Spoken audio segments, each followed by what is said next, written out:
Er jeg startet? Er det? Okay. Jeg vil vise, hvad kvadratroden af x er ud fra trecifrereglen. Og vi starter med at sætte den op som vores formel, så der kommer til at stå kvadratroden af x0 plus h. Det er stadig med indunder der. Minus kvadratroden af x0 over h. Det er vores grundformel. Så bruger vi kvadratsætningerne til at sætte de sammen, så der kommer til at stå x0 plus h minus kvadratroden af x0. Så sætter vi lige en parentes her, fordi når man skal når man skal have fjernet en kvadratrod, så skal man nemlig sætte det i anden.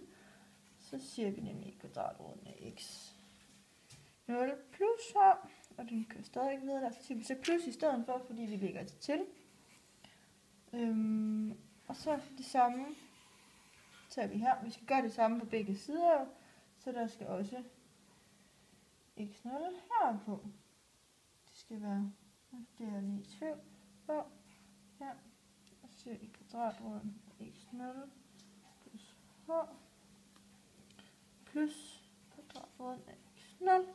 Nu har vi så formen her. Så vil vi så gerne forkorte den, fordi det ser ikke så pænt ud, så vi kan skrive kvadratroden af x0 plus h i anden minus kvadratroden af x0.